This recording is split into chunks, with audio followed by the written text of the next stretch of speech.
Rahim. Assalamu alaikum. Today it is 4th of September 2020 and our topic is the privatization. So privatization means it is to sell the state-owned enterprises to the private sector or private people. When government is selling its organizations which are producing merit goods or maybe sometimes the public goods. So in that case, government is lowering its burden because whenever the nationalized or public sector organizations, they are run or administered by the government, they are showing massive losses and government's tax revenues that is usually used to fund or finance the losses of state-owned enterprises. So if they are running on loss basis, so government will be lacking funds in order to improve the infrastructure of the country. Government will not be able to have better roads and better facilities to the people because whatever the tax has been collected that is used to finance the losses of, you can say PIA in our case, or steel mill or railway. So when these organizations, state-owned enterprises, they are generating losses, what happens? Government will not be able to have better infrastructure or it is lacking funds, in other words. So when these are sold, the loss-making enterprises, sometimes government is getting rid of these loss-making enterprises and they are sold to the private sector. That process of selling of state-owned enterprises to the private sector, that is called privatization. So why government is selling them? Because state-owned enterprises are showing economic inefficiency, they are inefficient, they are loss-bearing, and they are not having a profit motivation as well. They are run for the sake of the welfare of the people rather than to increase the wealth, rather than to make massive profits or profit maximization is not the objective of the state-owned enterprises. They are only having the objective of the social welfare maximization. And every employee, every management officer of that enterprise is more motivated towards the objectives of his sales maybe, or sometimes they are more concerned about their salaries rather than the profit of the organization. And they are also involved in illegal activities of corruption as well. So when government is selling these burdenized state-owned enterprises and they are given to the private sector, so government aim is to run them effectively and on the basis of profit maximization. So by this, government, most of the tax revenues will be saved, which were previously used to finance the losses of these enterprises.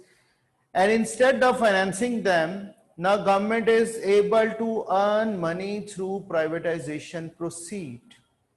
And it will be able to reduce its budget deficit of the country. Rather to borrow money, it is an easy way to finance its budget deficit through privatization.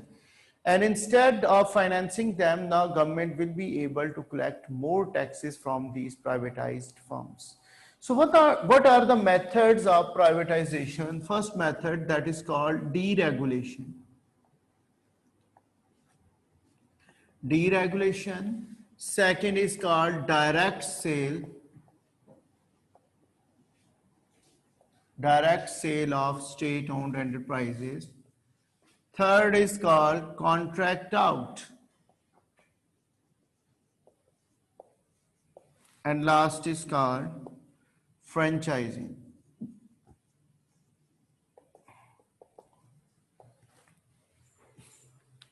Deregulation, the first step. In this case, government is not selling any enterprise, but government is removing the barriers to the entry of the new privatized firms.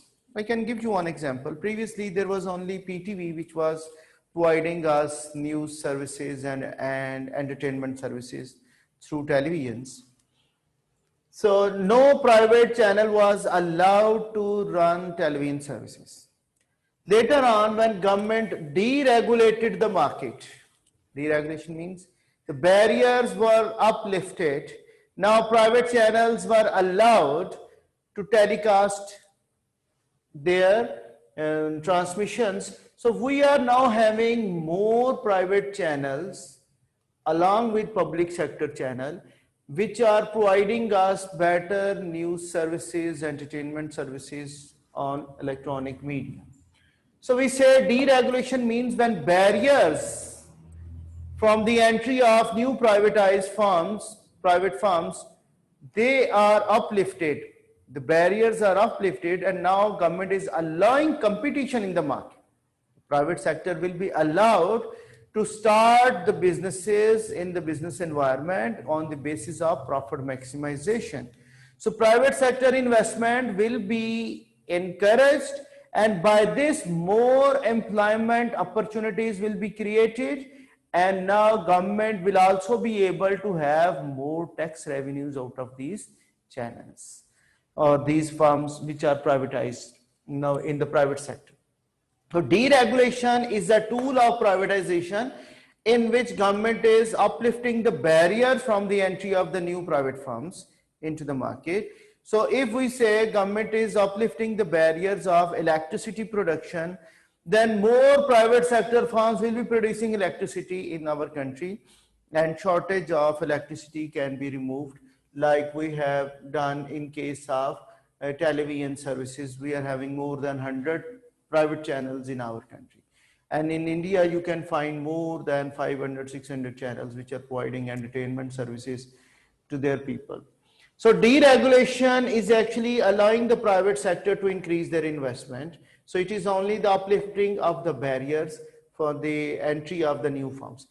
Whereas the direct sale of state-owned enterprises, in the second method, now government is selling its enterprises to the private sector. There are two ways by which government will be able to sell the state-owned enterprises. One is direct sale through auction.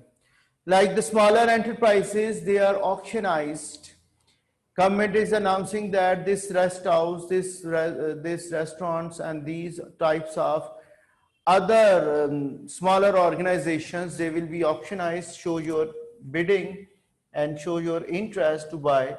Then government is selling these smaller enterprises to the highest bidders. People are giving their own bids in order to buy these state-owned buildings. So these enterprises, they will be sold to the highest bidders in the private sector. Now they will be run by the private sector effectively with the name of profit maximization. So first time government will be selling or privatizing the smaller enterprises in the case of auction method, and whatever money is received through privatization, that will be used to finance its budget deficit.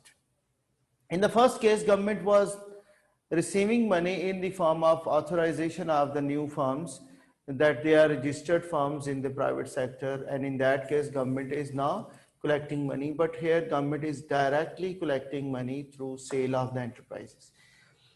And second case of the direct sale is when larger enterprises like Pakistan Railway, PIA or Steel Mill, they will be privatized. The government will be selling their shares in the stock exchange, and gradually they will be privatized. First of all, government will be selling 10% of the shares, 20% of the shares.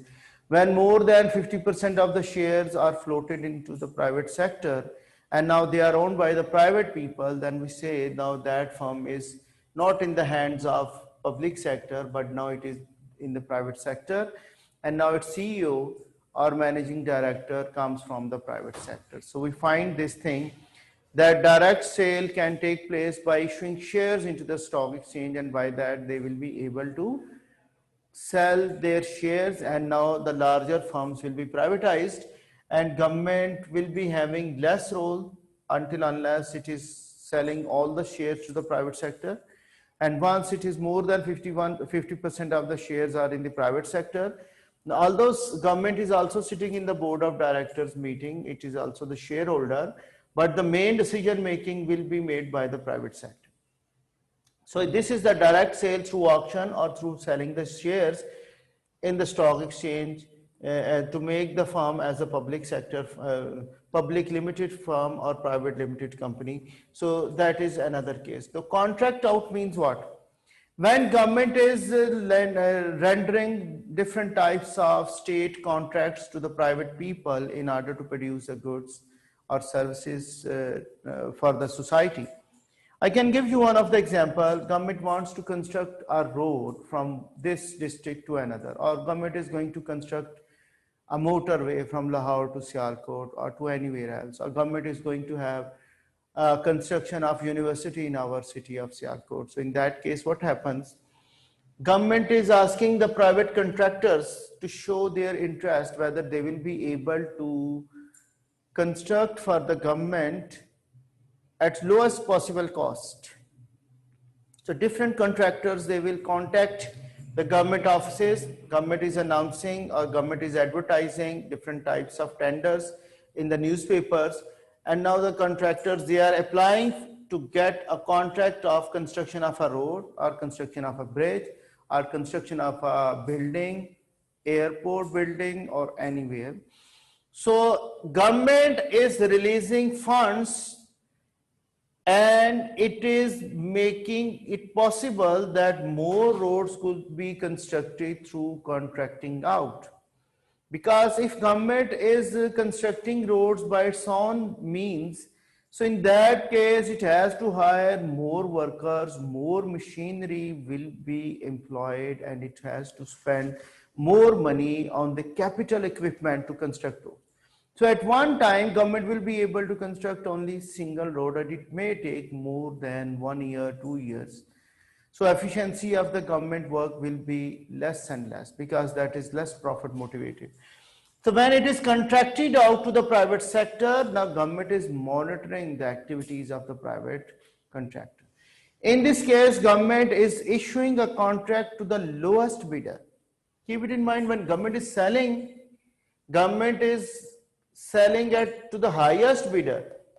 And when government is contracting out to construct a road, to construct a building for the government, or in other case, whenever government is contracting, giving contracts to the private contractors, so in that case, the lowest bidder will be provided that contract in order to construct a road or a bridge or any building for the public sector.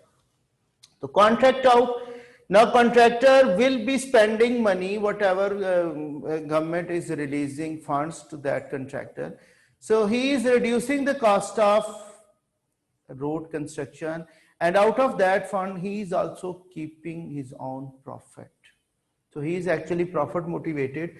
So government employees, government authorities, they are checking the work and they are monitoring and they are supervising the work of the private contractors, whether he is using the same material as he has mentioned during the time of the contract, and many other things are there to supervise the contracted projects.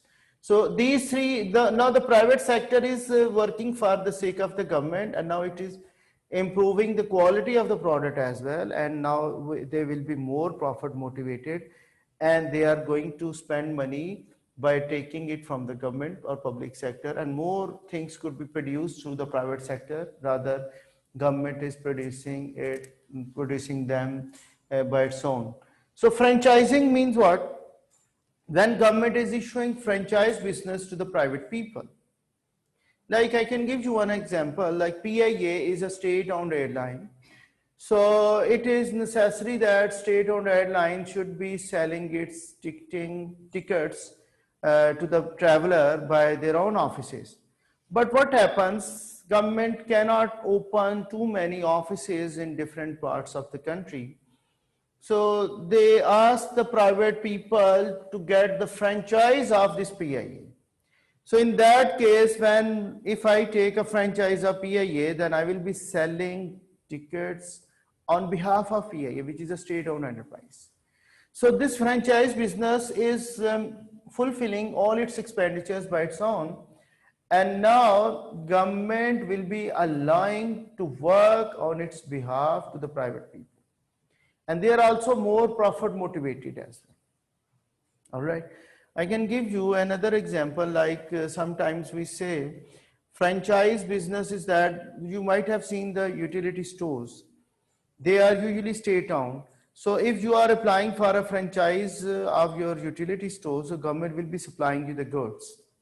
So that franchise business will be run by the private sector, and now it is more profit motivated. So in this case, in case of private franchising, government does not require to hire the people in the public sector. So this is the responsibility of the private sector, how many workers they are going to hire, and they have to pay the salaries by their own pockets, by their own means, and the rest profit, they have to keep their profit margins as well.